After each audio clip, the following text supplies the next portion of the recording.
它直接帮你把手册，我觉得这也不错，因为其实也呼应所谓电车。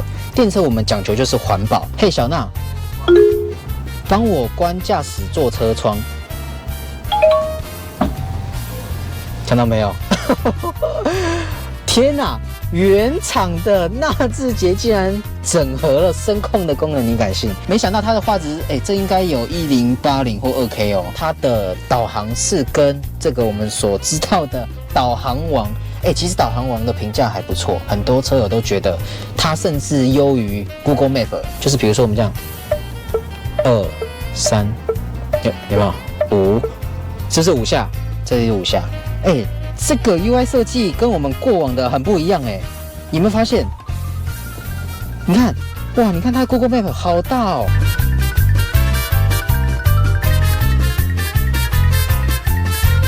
欢迎收看脖子解说。正如各位在标题所见，今天脖子要跟大家介绍关于纳智捷 N7 AKA 台湾之光电车的主机萤幕10大功能。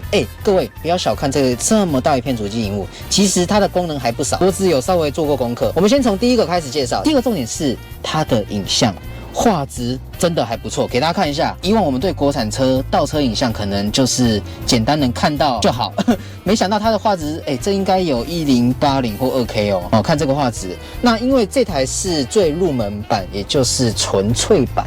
如果你今天到中阶的话，它就有所谓的环景，那画质又更好了。你可以看到全车四周的状况。光这个入门版的话，纯倒车影像其实画质是很不错的。好，那接着我们来讲第二个功能。当然我们知道 Eco、Normal、Sport 这个其实每台车都有，但是它多了所谓的维持宠物露营。你又想要车子内的状态是维持跟一般行驶中是一样的，它可以帮你按一个维持。那接着是宠物，这也很特别哦。那这个宠物功能，因为我们知道现在很多人养毛小孩，所以这个就还蛮实用的。那我觉得更实用的是什么？更实用的是这个露营。其实现在电车露营的风气非常的多，很多人这个露营的时候还想要怎么样，在车上能够睡觉，也就是我们说的车宿。那你在车上睡觉的时候，很多电车像特斯拉，我们就知道它有露营的模式。那纳智捷的 N7 它也有所以你今天要开车露营，这不是问题。第三个重点就是它的原厂导航，有别于我对它过往的认知啦。没想到它的导航是跟这个我们所知道的导航王，其实导航王的评价还不错，很多车友都觉得它甚至优于 Google Map。因为它会告诉你哪个交流道下，其实会讲得很清楚。那当然这是需要产品授权的啦 ，OK， 就不是他们纳智捷自己开发的导航地图了它是跟导航王去做一个合作。第四个重点，我们来看一下，它在车辆的部分，它有所谓的电耗跟充电的设置。我们来看一下比如说电耗部分，它会告诉你你开车的习惯是怎么样。那你开车的习惯导致你哪些功能它的电耗是多少？比如说空调。就是-0.5度。好，那它会给你一个这个表格，折线图的表格，然后你可以自己去设定，然后下面也是你驾驶的状态。那我们看充电部分，充电部分你也可以调整。像我们知道现在电费涨了，对不对？所以你可以去设定比如说你几点要充电，离峰充电，对不对？离峰充电可能比较便宜一点。那或者是你今天在外面充电，你要充到几%，充电上限。这个你也是可以调的。那一般我们就像100%或是80%，那它原厂设定是100%啦，我们就给大家看一下。然后供电模式，然后供电时间，它也会告诉你。这个我觉得还不错啦，就是毕竟电动车嘛，充电也是一大问题，就好比我们知道油车也是嘛，对不对？可是油车就不会告诉你说什么几点充电。好，那下一个重点我要跟大家介绍是，我觉得这很酷它这个叫做手册自录，车主手册自录，你看。它直接帮你把手册，我觉得这也不错，因为其实也呼应所谓电车。电车我们讲求就是环保、节能减少碳排。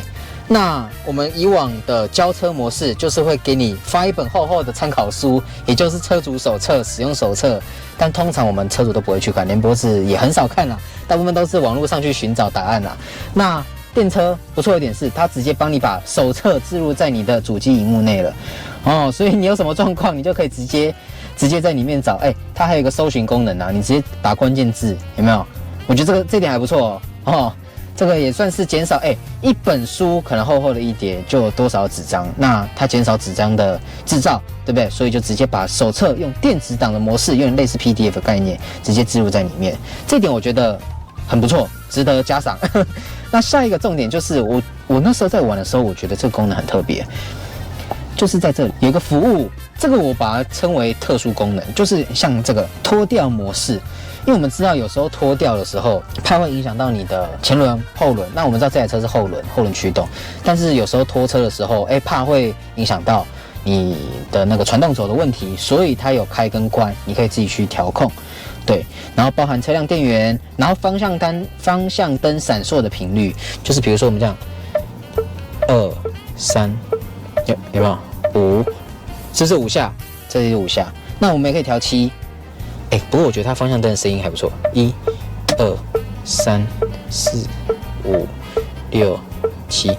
那它所谓的这个几下，就是你点一下，有没有？像这样子，你不要压下去，你是轻轻的点一下，它会自己收起来，你手就不用再把它拨回来了。所以它按7下，3、5、7都有。胎压侦测、雨刷维修等等，这个特殊功能我觉得还蛮实用的。下一个实用功能是什么呢？我觉得是这个。来，我们给大家看一下，我们非常非常喜欢这个声音。你看。它很多种流行、爵士、摇滚，就是很多的 EQ 调整、舞曲、个人化，有没有？非常多种。好，那你比如说选了舞曲，你还可以针对某一个部分去做一个调整或是个人化都可以。预设流行，然后平衡衰减，这更不用说。然后甚至倒车时降低音量，弹出提示音。它其实调整的部分我觉得还蛮多元的，而且整个萤幕还蛮大。然后你看，其实滑起来我觉得也蛮顺的。接着下一个功能呢，我们来设置一下 CarPlay 新增装置。我们来连一下，看它连的状况方不方便。好，我们要找这个 Lux Connect， 我们看看 Lux Connect 有配对。听说它的 CarPlay界面很不错，给大家看，这个 UI 设计跟我们过往的很不一样，你有没有发现？你看，哇，你看它的 Google Map 好大哦。然后因为过往是有点类似16:9翻过来横式的，然后1、2、3，那这个是1、2、3，还蛮特别的啦。然后看你地址要去哪里我觉得还不错啦。然后音乐部分，比如说我用 Spotify， 你看，哇，这个很清楚一次很多个列表都出来了，台湾流行乐等等啦。所以我觉得这整个 CarPlay质感还不错。024大改款 Apple Car UFO 正式上市后，支援 HDMI， 可连家中电视看 YT、Netflix 等。7色调256色彩变化夜光呼吸灯，支援双屏易显功能，各式机型皆为脖子车友优惠价，详情请见下方资讯栏。对了，凡购买皆附发票加原厂保固哟。好，那下一个实用的功能，我觉得是它整个主机其实就呈现出一个类似 Android 手机的感觉，有点仿佛回到 HTC 的概念。当我们今天长压的时候，有没有看到编辑小工具？你可以自己去调配，比如说你这格要放什么，这格要放什么，就很像我们那个 Gadget 这个小工具的编栏的概念了然后比如说长按你就可以去调整编辑小工具加加减减完成自己去排列组合一下。所以真的，你说买电车就有点像是玩它的软体，它的软体丰富度越高，那我觉得电车的吸引力又更好了。好，那接着最后一个我想要跟大家介绍的就是它内建的语音助理，听说叫做嘿小娜，帮我开驾驶座车窗，有没有？给各位看一下，嘿小娜，嘿小娜，帮我关驾驶座车窗，看到没有？天哪！原厂的纳智捷竟然整合了声控的功能，你敢信？我觉得这点还不错。嘿，小娜，试试看，讲个笑话给我听。抱歉，我无法协助您。一个字，绝。没有，它没有这个功能。不过以我对它的了解，它主要是否你车用的功能啦，比如说开什么关什么，开什么关什么，比较不是像我们认知的 Siri， 你问它什么，它可能会透过网络上去搜寻，给你解答，整理出一个答案给你。但是我觉得也不错啦，就是你至少你开车，比如说这样开车，开一开，你想要开窗户，但是你又不想要分心，你就直接嘿小娜，就直接跟他讲，这样就好了。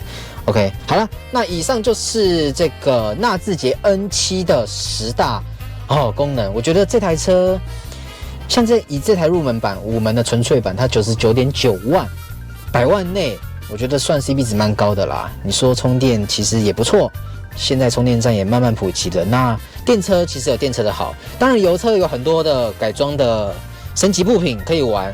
那电车又不一样了，电车会比较着重在软体层面，那包含一些小配件，比如说像这个充电手机架等等的，像 Joa， 我觉得这个就还不错，因为它其实在这个特斯拉界也算是非常有名了。那它现在也慢慢着重在其他品牌电车的品牌上面了。那整体来说，我觉得 N7 这台车是很值得一试的啦。那大家有兴趣的话，我相信也可以去询问看看，去展间看看车，我觉得也可以玩玩看啦。算是一个新世代的车子啦，也别于过往我们对纳智捷的认知。那大家有兴趣的话，也记得订阅我 YouTube 频道。那我们下部片见，拜拜。